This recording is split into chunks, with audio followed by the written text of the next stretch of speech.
Assalamualaikum warahmatullahi wabarakatuh. Selamat pagi. Bertemu kembali dalam pembelajaran tematik kelas 4, tema 1, subtema 3, bersyukur atas keberagaman. Hari ini kita masuk dalam pembelajaran ketiga. Sebelumnya kita telah belajar tentang permainan bakia. Menarik bukan? Kamu tentunya senang dapat mencobanya. Permainan tradisional lain yang cukup menarik adalah engklek. Tahukah kamu permainan ini? Ayo kita coba bersama.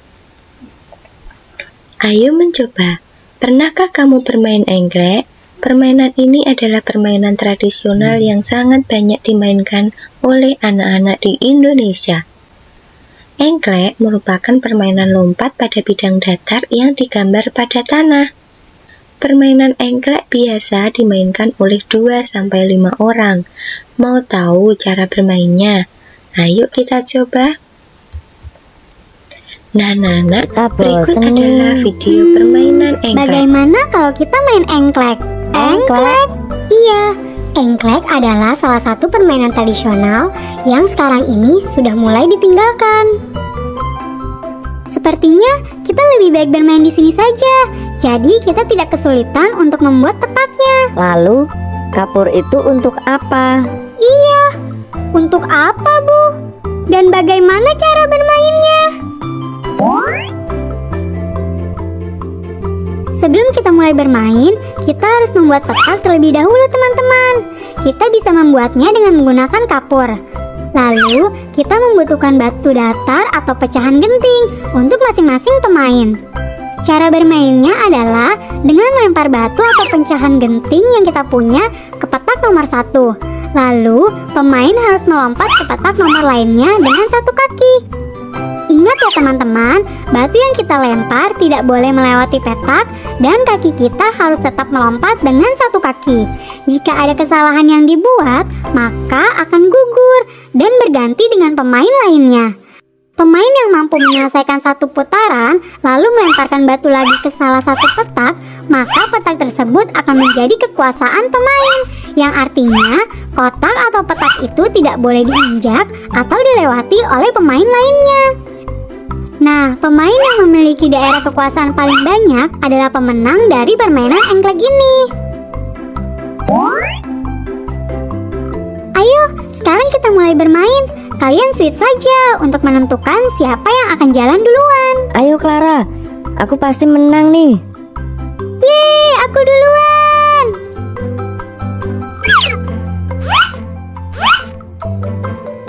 Pelan-pelan saja Clara, gak usah buru-buru. Tetap aku kok nanti yang menang. Aduh. Hati-hati Clara, jangan sampai jatuh. Selain permainan engklek, bahasa Indonesia juga mempunyai banyak permainan yang diwariskan secara turun-temurun. Mari kita cari tahu lebih jauh tentang budaya fahumbu batu atau lompat batu yang biasa dilakukan oleh masyarakat Nias. Dengarkan gurumu bercerita ya, kemudian tuliskan gagasan pokok dan pendukungnya pada diagram yang ada. Nah, berikut adalah video budaya fahumbu batu atau lompat batu. Anak-anak simak dan dengarkan ceritanya ya. Paragraf pertama. Fahombo atau tradisi lompat batu di Nias merupakan salah satu olahraga unik dan populer yang diadakan di desa Bawah Mataluwo. Menurut kebiasaan orang-orang suku Nias, mereka yang sudah dewasa diharuskan untuk melompat batu yang berukuran setinggi 2 meter. Dalam atraksi tersebut, peserta harus melompati batu dengan ketinggian 2 meter dan uniknya, pemuda yang lolos uji lompat batu tersebut dianggap sudah dewasa dan siap untuk memikul tanggung jawab menjadi seorang pria dewasa. Paragraf kedua. Tradisi satu ini merupakan suatu tradisi unik yang berasal dari Nias, Sumatera Utara. Namanya adalah tradisi Fahombo Batu atau lompat batu. Tradisi ini menjadi satu budaya yang sangat menarik di Provinsi Sumatera Utara. Bahkan, budaya ini pun telah ada dan bertahan selama ratusan tahun. Tidak heran jika banyak para wisatawan, baik lokal ataupun mancanegara yang tertarik menuju ke Nias hanya untuk melihat tradisi ini. Paragraf ketiga. Pemuda yang berhasil melompati batu akan memiliki kepercayaan diri. Selain itu, dia juga akan menjadi kebanggaan keluarganya. Menurut sejarah, tradisi lompat batu ini muncul karena kebiasaan masyarakat saat perang yang pernah terjadi di Nias.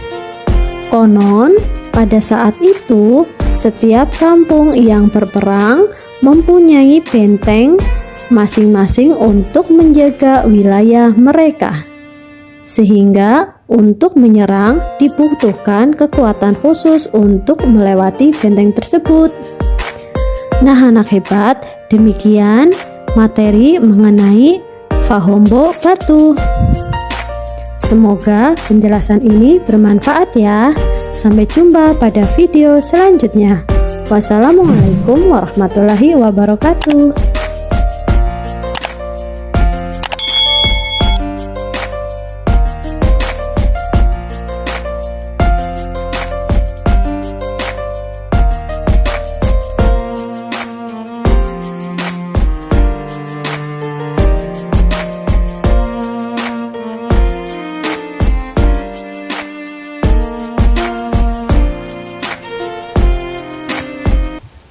Sungguh kaya budaya Indonesia. Sebagai anak Indonesia, kita harus bersyukur dengan kekayaan ini. Kita dapat mencicipi makanan beragam, bermain permainan tradisional yang berbeda, dan tentunya mengenal kebiasaan-kebiasaan berbeda. Banyak hal yang bisa kita pelajari dari keanekaragaman itu. Beberapa permainan tradisional membutuhkan teriakan dalam permainannya. Semakin banyak yang berteriak, semakin banyak pula suara yang kita dengar. Ayo kita berlatih. Pernahkah kamu mencoba berteriak di lapangan? Apa yang terjadi? Kemudian kalian bisa bandingkan juga ketika kamu berteriak di kamar mandi. Apa ya kira-kira perbedaannya? Kemudian, kita juga bisa menemui gendang di banyak wilayah di Indonesia. Pernahkah kamu memperhatikan bagaimana bunyi pada gendang? Gendang dapat berbunyi jika kulit gendang dipukul. Saat dipukul, kulit gendang bergetar. Getaran ini menghasilkan bunyi. Bunyi tersebut masuk ke sebuah rongga yang terdapat di bawah kulit. Bentuk rongga mempengaruhi bunyi yang dihasilkan. Makin kecil dan panjang rongga pada gendang, makin nyaring bunyi yang dihasilkan.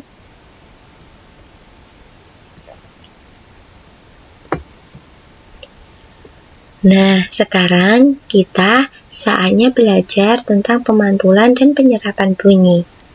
Pada pelajaran sebelumnya, kita sudah melakukan percobaan tentang bagaimana bunyi dipantulkan dan bagaimana bunyi diserap.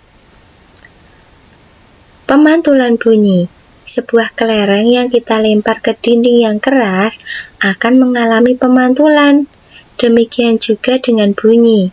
Bunyi juga dapat memantul jika dalam perambatannya dihalangi oleh benda yang permukaannya keras, seperti kayu, kaca, dinding, atau besi. Untuk penyerapan bunyi, benda-benda yang dapat menyerap bunyi adalah benda yang permukaannya lunak. Benda yang demikian disebut peredam bunyi. Misalnya karpet, goni, kertas, kain, busa, dan wol. Benda-benda tersebut dapat digunakan untuk mencegah terjadinya gaung dan keredam.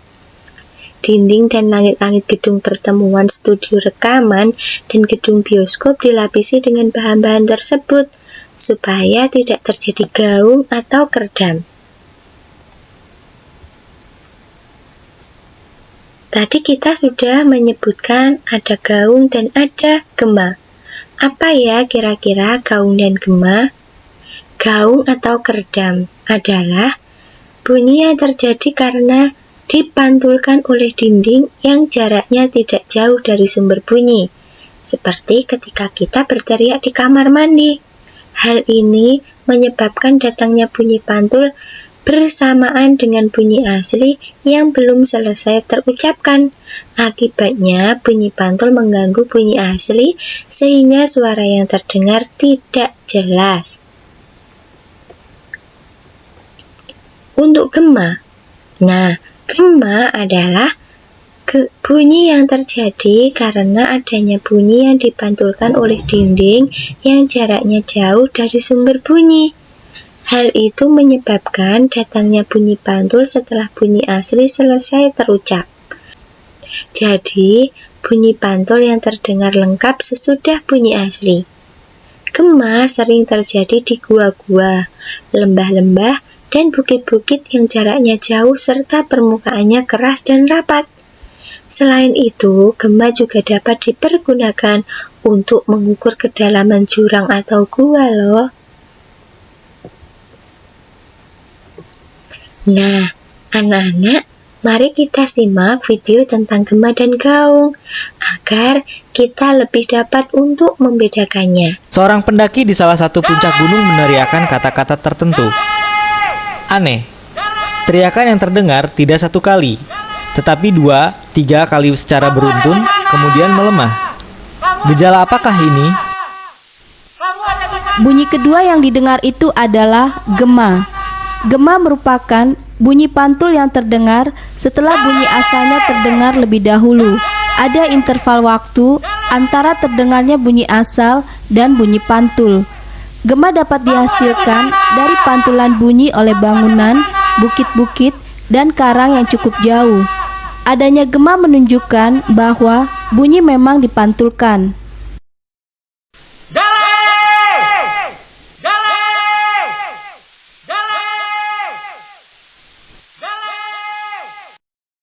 Apakah yang dimaksud gaung atau kerdam? Gaung terjadi ketika sebagian bunyi pantul terdengar hampir bersamaan dengan bunyi asli, sehingga bunyi aslinya menjadi tidak jelas. Gaung juga dapat terjadi di dalam gedung-gedung. Ini sangat tidak menyenangkan. Gaung dapat dihilangkan dengan mengatur posisi dinding ruang sedemikian, sehingga bunyi pantul tiba dalam waktu lebih cepat, atau telinga masih mendengar sebagai satu bunyi. Jika bunyi pantul tiba kurang dari 35 meter sekon dari bunyi asli.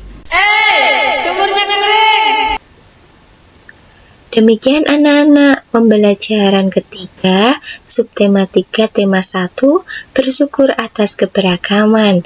Semoga pelajaran hari ini bermanfaat dan dapat kalian pahami dengan baik ya. Tetap selalu jaga kesehatan. Wassalamualaikum warahmatullahi wabarakatuh.